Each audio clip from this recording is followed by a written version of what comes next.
Kalau kami tidak sampai perawat tinggal di rumahnya, tetapi kami monitoring mereka.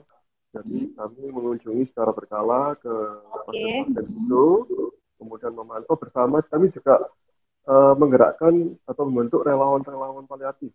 Jadi ya kami Oke, bersama oke. dengan PKK kota membentuk satuan-satuan relawan itu dan Selamat relawan. datang di Success Talk Total Quality Indonesia.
Selamat datang di Success Talk Total Quality Indonesia.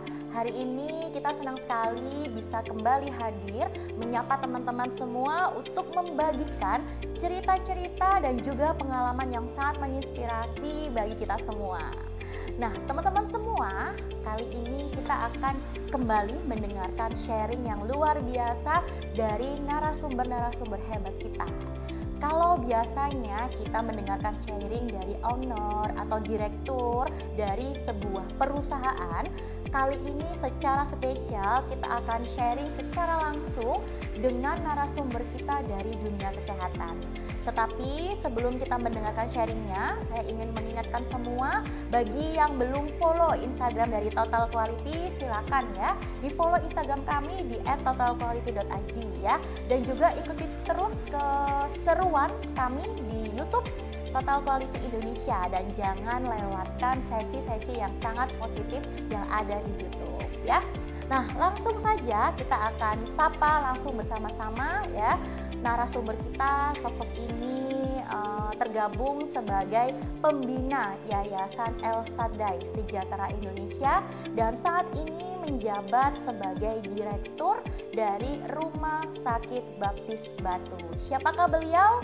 Mari kita sapa bersama-sama Dr. Doli Irbantoro, Magister Manajemen Rumah Sakit.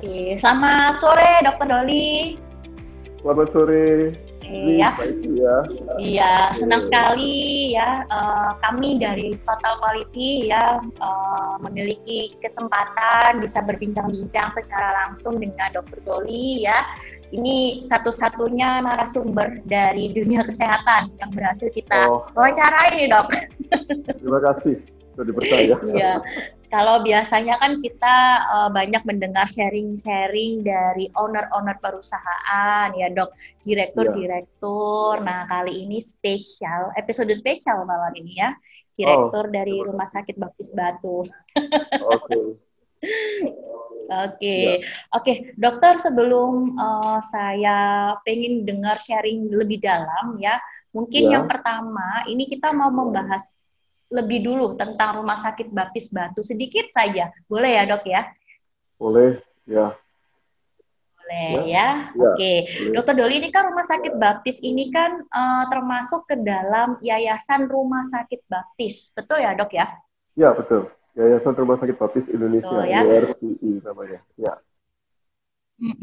Oke, mungkin bisa sharing sedikit nggak Dok ya, bagaimana perkembangan Rumah Sakit Baptis ini dari awal mulanya sampai saat ini? Sedikit saja gitu Dok. Ya, jadi kami di bawah naungan Yayasan Rumah Sakit Baptis Indonesia ini ada 3 rumah sakit. Satu di Kediri, itu yang paling tua. Kemudian yang kedua di Lampung, di Bandar Lampung. Kemudian yang ketiga baru di Kota Batu ini. Di mana Pak, dokter? Yang ketiga? Yang ketiga di Kota Batu. Jadi Batu ini, Baptis Batu ini. Jadi gitu. Oke. Ya, jadi Rumah Sakit Baptis Batu sendiri dimulai didirikan tahun 99, tepatnya 11 Mei 1999. Jadi sekarang ini sudah 21 tahun berdiri. Kami merupakan anak dari Rumah Sakit Baptis Kediri sebelumnya. Jadi, Kedirilah yang membangun Rumah Sakit Baptis Batu ini hingga saat ini. Jadi untuk direkturnya, saya adalah direktur ketiga selama 21 tahun ini. Jadi yang pertama Dr. Koya, yang kedua Dr. Arlinda, dan yang ketiga saya sejak tahun 2016. Ini adalah tahun yang keempat menuju tahun yang kelima saya menjabat sebagai direktur Rumah Sakit Baptis Batu ini. Mungkin itu perkenalannya, mungkin ada lagi yang berarti untuk yang pertama itu berarti justru yang dari Kediri ya dokter ya? Ya betul, Kediri, kemudian berikutnya dari Lampung, lalu yang ketiga adalah kami ini yang di Batu ini. Jadi Rumah Sakit Baptis itu dirintis dari misionaris Amerika, jadi dari Amerika sana. Iya. Oke. Iya.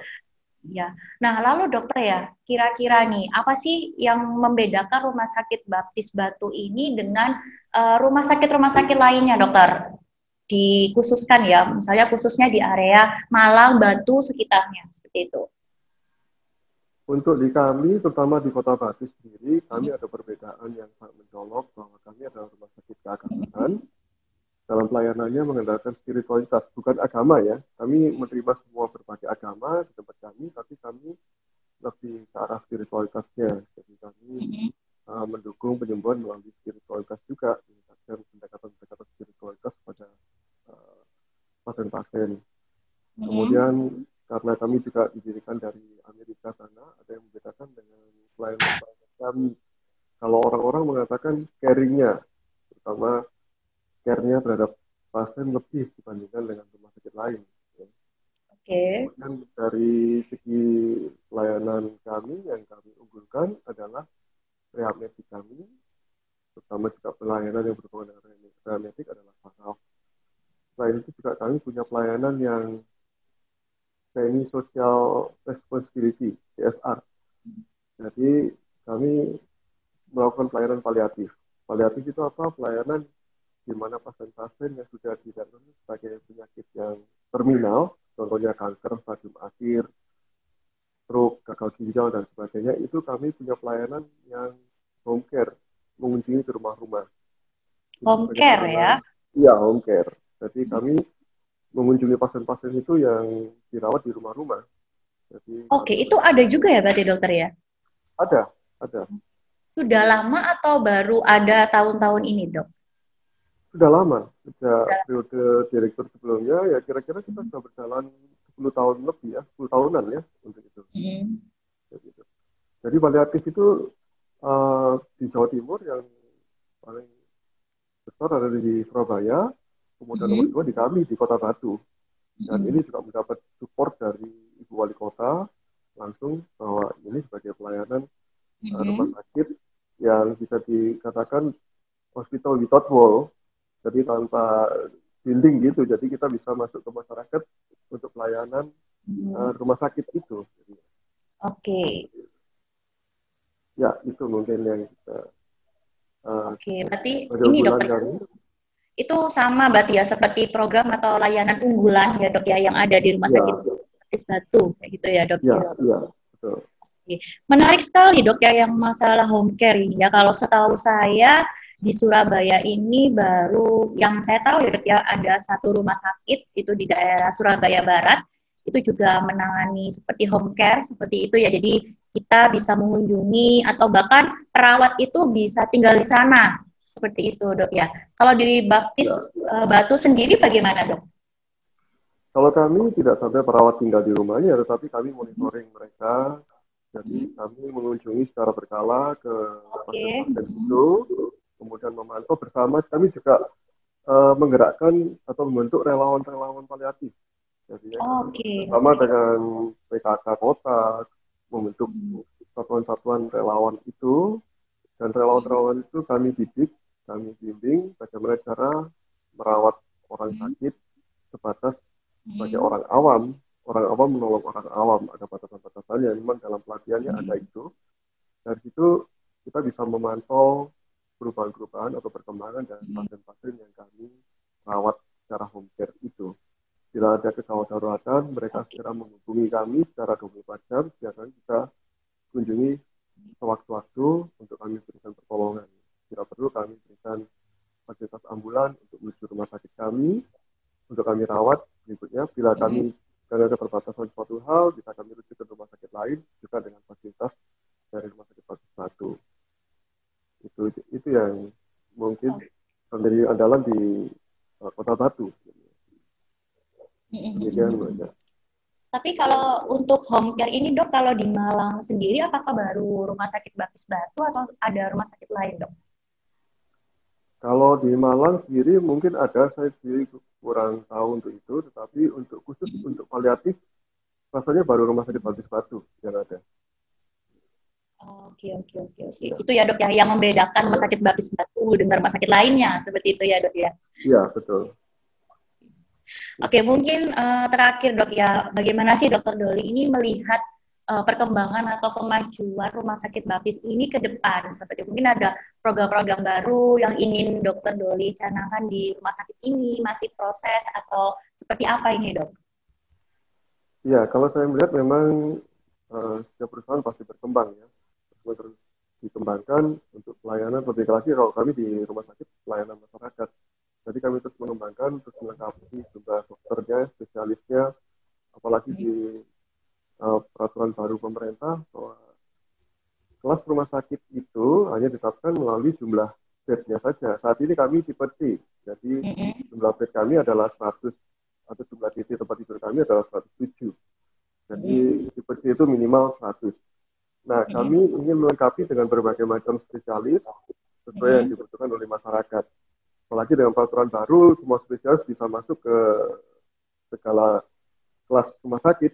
Jadi kami akan melengkapi sebanyak-banyaknya. Selain itu juga kami punya harapan ke depan karena lahan kami cukup luas. Jadi lahan kami adalah luas 9,8 hektar, 10 hektar. Jadi cukup luas, banyak lahan kosong akan kami bentuk sebagai wisata herbal. Jadi wisata herbal itu di area rumah sakit situ, Dok? Iya, betul. Jadi di area rumah sakit, jadi kami membentuk wisata herbal, apalagi Kota Batu adalah kota wisata. Jadi kami ingin mendukung bahwa ke arah ke depan kami ingin bersama-sama dengan Kota Batu mengembangkan wisata. Salah satunya wisata kesehatan dalam bentuk wisata herbal. Dengan harapan masyarakat mengenal lagi budaya lokalnya, budaya nasionalnya mengenai herbal itu. Itu idealisme kami. Jadi kami berharap ke depan kami bisa menjadi rumah sakit yang berbeda dengan rumah sakit lainnya. Ketika rumah sakit lain mengandalkan teknologi, kami bisa mengandalkan sesuatu yang lebih alam. Jadi herbal itu. Begitu Mbak ke depan. Dan saya optimis pasti bisa terjadi itu. Oke. Rencana ini mau dijalankan kapan, Dok? Sebenarnya target kami pada Desember ini kami bisa soft launch itu, tetapi karena pandemi ini kami agak berubah jadinya, agak molor jadinya. Memang kondisi-kondisinya. Jadi kami juga melihat kondisi dan kedepannya apakah ini bisa teruskan lebih cepat lagi atau memang kami harus menyelesaikan waktu, jadinya begitu, Mbak. Oke. Tapi sudah ini ya, kira-kira sudah berapa persen ini, Dok, prosesnya? Kami kira-kira masih 50%. Kami benar-benar berhenti kemarin itu karena terkendala pendanaan juga. Ketika kami berusaha mengalokasikan dana itu, tapi karena adanya pandemi ini kami masih harus konsentrasi pada core bisnis yang sedang berjalan ini. Jadi karena itu kami harus yang lain ya, Dok, yang lebih penting. Betul. Jadi yang lainnya, apalagi dengan masa pandemi ini cash flow harus dijaga benar. Jadi sesuatu yang memang kira-kira belum menghasilkan, kami perlambat dulu gerakannya. Begitu, Mbak. Ya. Oke ya. Semoga ya, Dok, ya ini cepat berakhir supaya apa yang dicanangkan sama dokter ini supaya segera berjalan seperti itu, Dok, ya. Amin. Ya, kita berharap segera berlalu. Ini, Dok, rencananya nih untuk yang herbal itu mau dibuka untuk umum atau memang khusus rumah sakit aja, Dok? Rencananya untuk taman kami bentuk dua hal. Satu yang pertama adalah taman herbal, itu berupa edukasi dan juga pembibitan. Kami buka untuk umum. Jadi mereka bisa berkunjung ke taman itu bersama generasi-generasi milenial itu mengenal bagaimana tradisi obat tradisionalnya dan memperkenalkannya. Kemudian kami berharap juga para wisatawan ini juga membawa bibit-bibit dari kami untuk dikembangkan di tempat masing-masing begitu. Dan kami juga berharap bahwa sistem plasma dan inti itu, jadi kami sebagai intinya masyarakat sekitar rumah sakit menjadi plasma kami nantinya, jika demikian. Dan ketika itu maka kami juga bisa menggabungkan dan pelayanan di rumah sakit, yaitu pelayanan komplementer. Komplementer itu karena di rumah sakit saat ini yang dengan pengobatan dokter sekarang ini ditambahkan sebagai pengobatan konvensional. Nah, kalau dengan tradisional itu dinamakan pengobatan komplementer, melengkapi pengobatan konvensional itu. Jadi kita berharap mengurangi ketergantungan terhadap impor obat-obatan. Kita bisa menggunakan obat-obat lokal atau obat tradisional itu untuk menggantikan obat-obat yang kita impor selama ini. Dan ini sebenarnya sejalan dengan apa yang dicanangkan oleh Menteri Kesehatan kita. Mandirian nasional lah, ya, gitu. Harapannya sih. Semoga ini nggak terlalu utopia ya, terlalu tinggi. Tapi sebenarnya kalau Tapi menurut saya ini kita mulai harusnya, ya, gitu. tapi masyarakat Indonesia kayaknya lebih suka yang tradisional ya dok ya, daripada obat-obatan yang beredar di pasaran saat ini kayak gitu. Ya, sebenarnya ini yang menjadi peluang bagi kami untuk kita kembangkan terus-menerus hal ini sebenarnya. Jadi saya melihat meskipun ada rumah sakit di tempat kami, ternyata di beberapa dekat-dekat kami juga ada pengobatan-pengobatan tradisional dengan herbal. Dan itu sudah berdiri sejak lama. Dan sampai sekarang pun tetap berdiri. Artinya mereka tetap hidup. Berarti ada konsumen-konsumennya itu. Nah ini yang saya melihat berarti ada peluang untuk kita berkembang ke sana. Selain sebagai bisnis, juga kami kan rumah sakit itu kan ada fungsi sosial juga. Jadi karena itu kami juga harus bersosial juga terhadap mereka itu, terhadap masyarakat terutama. Sehingga mereka bisa berobat dengan biaya yang terjangkau. Gitu. Betul. Iya. Luar biasa dok. Ini kayaknya saya juga baru dengar ya kalau rumah sakit ini mempunyai program yang sangat bagus sekali seperti itu ya. Ini efektif dan efisien pasti dok. Iya. Ya, semoga aja didengarkan oleh para pengusaha juga bisa kerjasama dengan mengembangkan herbal ini karena potensinya cukup besar ini menurutnya. Betul. Karena saya baca di pandemi ini juga Jerman itu sudah melirik Indonesia untuk herbalnya ini. Sebenarnya sangat besar sekali potensi herbal di Indonesia ini. Banyak yang diimpor ke Jepang, Malaysia bahkan juga sudah belajar ke kita kalah satu langkah dari mereka. Oke. Ya, terima kasih dokter ya sudah sharing yang banyak ya, apalagi tentang program-program kerja gitu ya dok ya, ke depan di Rumah Sakit Baptis Batu seperti apa, seperti itu ya dok ya. Dan semoga lah ini bagi yang mendengarkan ya, mungkin ada yang tertarik nih. Ya, semoga. Gitu ya.